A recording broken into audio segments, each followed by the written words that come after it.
आज हमारा टॉपिक है और टू द बेस्ट फ्रेंड, जो कि लिखी गई पोएम पीवी शैली के द्वारा। तो सबसे पहले जानते हैं कि और to the best friend king आखिर का है क्या। ये एक पोएम है।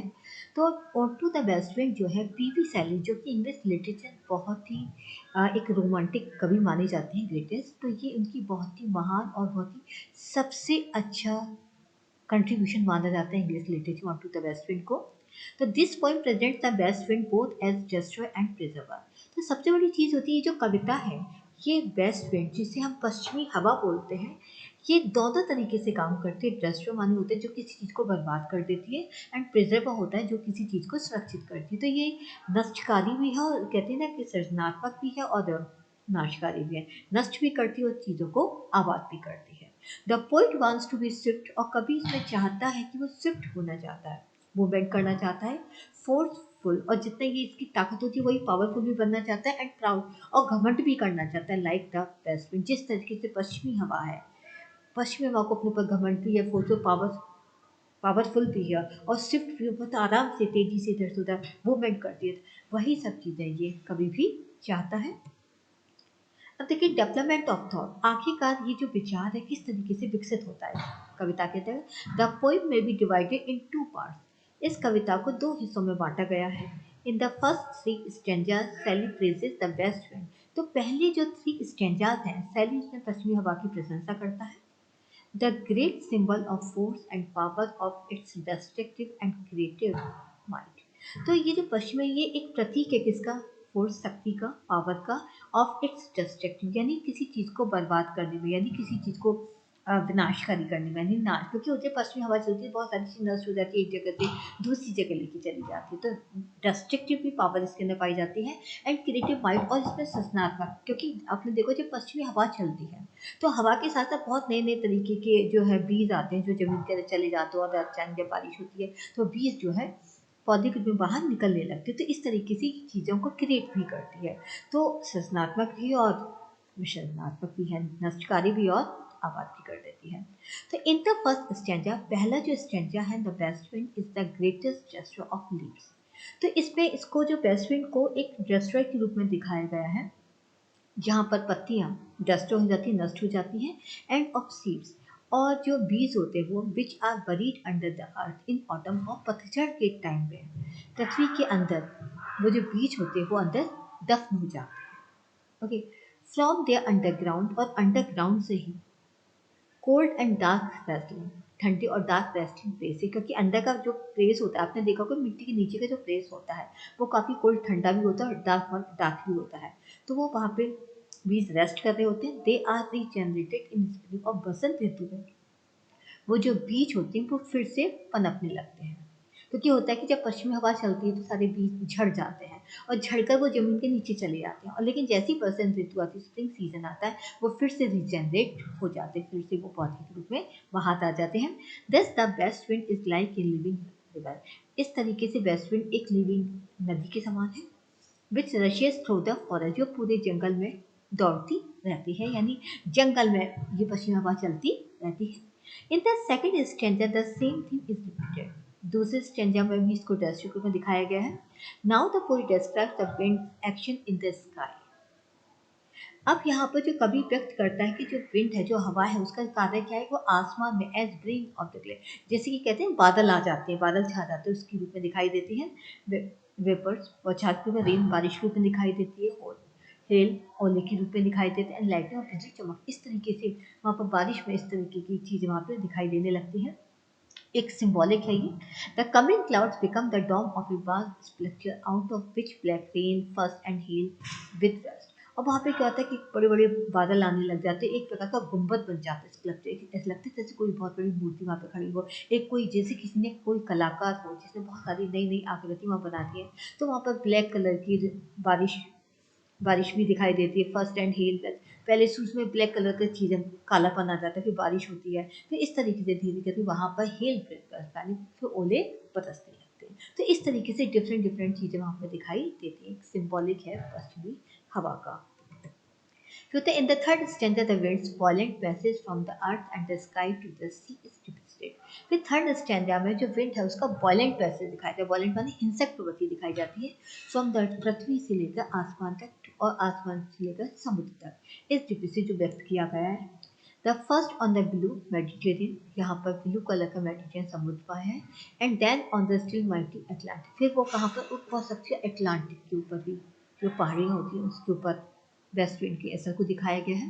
The underwater plants fail to face the wild power of the wind, और वाटर प्लांट्स जो होते हैं वो वास्तव में विंड पावर होती है, यानी हवा की जो जंगली जो शक्ति होती है उसको फेस करने में असफल हो जाते हैं। And the it approves them, और क्या करती है छोटे छोटे प्लांट को वहाँ से उखाड़ देती है, क्योंकि इतनी तेज विंड पावर वहाँ चलती है कि वाइल्ड पावर वहाँ चलती है विंड की जो है, वो पौधे अपने आप को वहाँ नहीं रख पाते, वहाँ से उखड़ जाते हैं, अप्रूव्स हो जाते हैं। In the last two standard, और जो सेकंड टू स्टैंडर्ड हैं, द पोएट बिकम सब्जेक्टिव, यहाँ पर कभी जो विषयात्मक बन जाता है। In the fourth stanza, the poet Sally requests the best friend to lift him as a babe, a leaf or a cloud to make him timeless, swift and proud.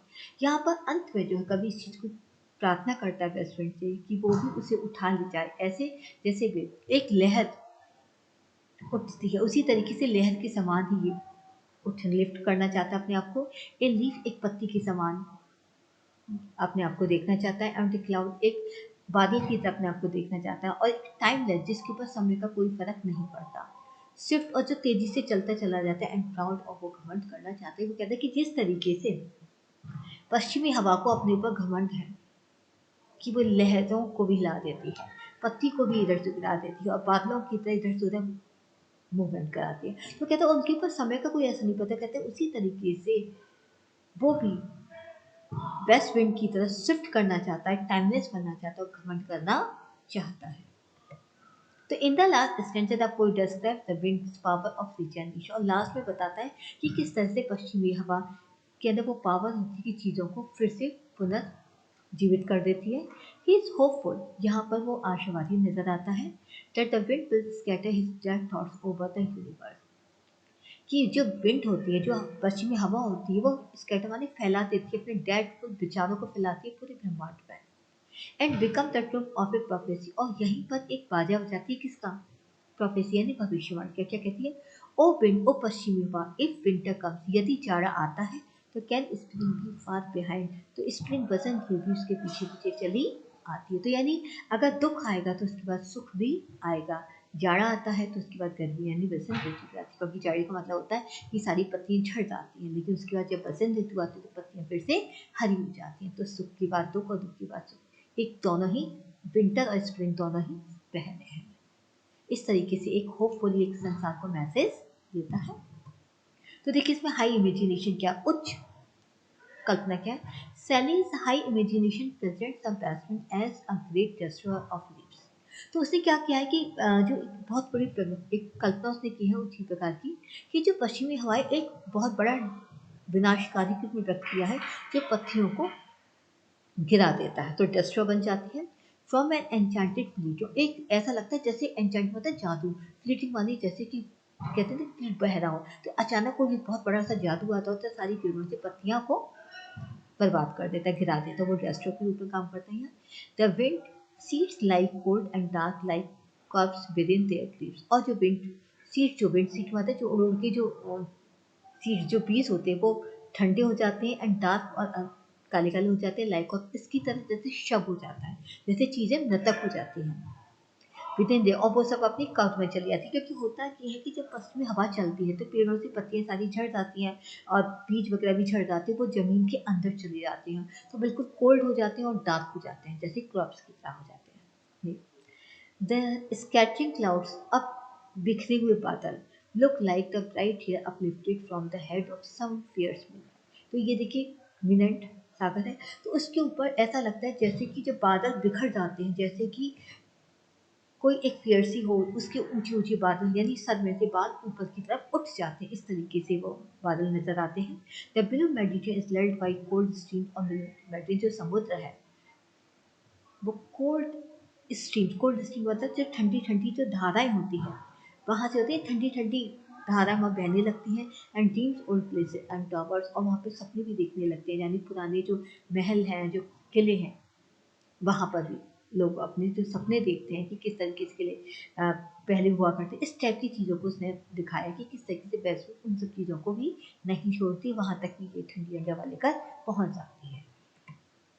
Census word picture, census का मतलब होता है हमारी ज्ञानेंद्रियाँ। तो Shelley's great pictorial art is expose in this one, Shelley की महान pictorial कला भी इसमें नजर आती है इस कविता में। ही प्रेजेंट लवली सेंसस पिक्चर, बहुत ही सुंदर सेंसस पिक्चर को उसने प्रस्तुत किया है। He describes the process of preservation of seeds, वे व्यक्त करता है कि किस तरीके से समुद्र की जो सीड्स होते हैं वो प्रिजर्वेशन का काम करते हैं, किस तरीके से हम बीजों को सुरक्षित रख सकते हैं, उसकी प्रक्रिया क्या होती है। तो क्या कहते हैं, O lift me as a wave in the cloud, O lift me, मुझे उठाओ एक किसकी तरह, लहर की तरह, एक पत्ती की तरह, एक बादल की तरह, मुझे भी अपने साथ उठाकर ले जाओ पश्चिमी हवा। I fall upon the thorns of life I bleed, मैं गिर गया हूँ जीवन के कांटे रूपी सैया पर, आई ब्लीड, और मेरे खून निकल रहा था। क्योंकि यहाँ पर उसने बताया कि किस तरीके से मनुष्य होता है, प्रॉब्लम जिंदगी में प्रॉब्लम्स होती है उसमें, और प्रॉब्लम सबसे कांटों के समान होती है और वो नींद में ब्लीड करता रहता है, यानी व्यक्ति परेशानियों में घिरा हुआ है। A heavy weight of hours has change and board, एक अच्छा खासा वजन है किसका, घंटों का, यानी घंटे का मतलब टाइम का, हैज चेंज, जिसने मुझे जकड़ रखा है, बोर्ड, और मुझे झुका दिया। यानी वो कहते हैं पश्चिमा तुम टाइमलेस हो, तुम्हारे पास किसी चीज़ का कहीं कोई फर्क नहीं पड़ता, लेकिन मैं चैन में फंसा हुआ, मैं जिंदगी की प्रॉब्लम में फंसा हुआ हूँ, मैं बाहर नहीं निकल सकता। वन टू लाइक दी, मैं भी तेरी तरह होना चाहता हूँ, टाइमलेस, जो कंटिन्यूस काम करे, चलती जाए, विथ टाइम का कहीं कोई पाबंदी ना हो, एंड स्विफ्ट, और तेजी की तरह चलना चाहता हूँ, एंड प्राउड, और तेरी तरह ही मैं घमंड करना चाहता हूँ। फिगरेटिव लैंग्वेज में कौन कौन सी फिगर स्पीच का इस्तेमाल है, देखिए, Shelley uses and impressive language, उसने बहुत ही अच्छी इम्प्रेसिव लैंग्वेज का इस्तेमाल किया, प्रभावशाली। He personified all the objects of, उसने प्रकृति के जितने भी ऑब्जेक्ट्स हैं उसको पर्सोनिफाइड किया, यानी मानवीयकरण में, एक मनुष्य के रूप में उसने उसको माना है। ही यूजेस सिमिली, उसने मेटाफर का इस्तेमाल किया, सिमिली फिगर स्पीच का इस्तेमाल किया है, जो कि एक बहुत ही वंडरफुल इफेक्ट को प्रस्तुत करते हैं। देखिए, एंजल्स ऑफ रेन, बारिश के देवता, लाइटनिंग, और रोशनी के देवता। तो देवता तो इंसान होते हैं, तो बारिश और उसको उसने मानवीकरण माना है। These are spread on the blue surface of their airy surface like the bright, अब देखिए उसने कहा कि ब्राइट हेयर, चमकीले बाल, अब चमकीले बाल किसको होते हैं, चमकीले बाल तो होते हैं केवल इंसानों के। तो इस तरीके से उसने जो एयरी सर्फेस है हवा को, उसने कहा कि अपलिफ्टेड, बाल उठ गए, from the head of some fierce man, तो इसमें हेड भी किसका होता है, इंसानों का होता है। तो इसने नेचर की चीज़ों में ही मनुष्य की चीज़ों को के साथ कल्पना की है, तो इस तरीके से वहाँ पर पर्सोनिफिकेशन भी पाया गया है। और लाइक वर्ड आपने देखा होगा कि यहाँ पर सिंपली फिगर ऑफ स्पीच हो जाती है, क्योंकि यहाँ कंपेयर किया गया है। ये एक परफेक्ट ओड है, तो ओड टू द वेस्ट में इज ए परफेक्ट ओड, बहुत ओड है। It is a serious and delightful compose, एक बहुत ही सीरियस, गंभीर एंड डिलाइटफुल और प्रसन्नता पूर्वक रचना है। It is elevated in subject, इसको जो विषय एलिवेटेड से विकसित हुआ वाला विषय है, टोन भी है और स्टाइल भी होती है। It is full of very deep and sincere emotion, इसके अंदर बहुत ही गहरे और सिंसियर इमोशंस पाए जाते हैं, और इमोशन से भरी हुई है ये। Its expression is very much elaborate and impressive, इसकी जो भाव है बहुत ही अच्छी तरीके से लोड सजाया गया है और प्रभावशाली बनाया गया है। It is in form of an address, और ये एक एड्रेस की फॉर्म है, यानी पश्चिमी हवा को यहाँ पर एड्रेस किया, संबोध किया, ओ पश्चिमी हवा, मुझे भी अपने साथ ले जा, मुझे भी अपनी तरह ले जा, मैं भी तेरी तरह घमंड करना है। तो इस तरीके से वहाँ पे एक संबोधन है। The opening line presents it, और ओपनिंग लाइन इस चीज़ को व्यक्त भी करती है, एंड द कंक्लूडिंग लाइन, और कंक्लूडिंग लाइन्स भी जो स्टैंजास के वो भी इस चीज़ को दिखाते हैं और रिपीटेड किए गए हैं। क्या, ओ वाइट वेस्ट विंड, ओ जंगली पश्चिमी हवा, द ब्रीथ ऑफ ऑटम, तुम सांस लेती हो किसको, ऑटम के साथ, कब सांस लेती हो, ऑटम सीजन, जब पतझड़ का मौसम आता है तो पश्चिमी हवा तुम चलना शुरू होती है, यानी ऑटम सीजन से कंफर्म कर सकते हैं कि वहाँ पे पश्चिमी हवा चलती है। तो इस तरीके देखिए, स्टोफोर्ड अब्रोक जो कि एक कमेंटर है, इन्होंने इसको कहा है, द लिरिक ऑफ लिरिक्स, इस कविता को लिरिक्स और गीतों का गीत, एक प्रकार की ओड का मतलब एक प्रकार की गीत होती है जिसे हम वायलिन बाजी के साथ गाते हैं, जिसमें किसी को सम्मोहन किया जाता है, संबोधित किया जाता है। तो वहीं पर उन्होंने कहा कि जितने भी गीत लिखे गए उन गीतों में से एक गीत है ये। It represent सैलीज revolutionary idealism. ये एक प्रकार का क्रांतिकारी आइडियलिस्ट आदर्शवाद है सैली का, मेलनकॉलिक, इसमें वो अपने दुख को भी व्यक्त करता है। लिरिसिस्ट एक गीत है। इमेजिनेशन की कल्पना भी है। सेंस ऑफ सेंस और ज्ञानेंद्रिय है जहाँ वो समझने की पावर रखता है, सुनने की। कहते हैं फाल अब मैं गिर गया हूँ तो वह टच थेरेपी मिलती है, मैं देखता हूँ कहाँ। तो इस तरीके से सेंसुसनेस है वहाँ। रोमांटिसिज्म, क्योंकि 19th सेंचुरी से रोमांटिक कभी ही रोमांटिस्ट नहीं पाया जाता। एंड ऑफ फर्नीचर, और प्रकृति के प्रति भी उनका प्रेम दिखाई देता है। तो इस तरीके से कुछ स्पेशलिटी थी, कुछ विशेषताएं थी इस कविता के बारे में। तो उम्मीद करती हूँ शायद आपको पसंद आ गई, आपको पसंद भी आई होगी और आपको अच्छी समझ में आ गई होगी। प्लीज़ लाइक और शेयर करना ना भूलें। Thank you very much.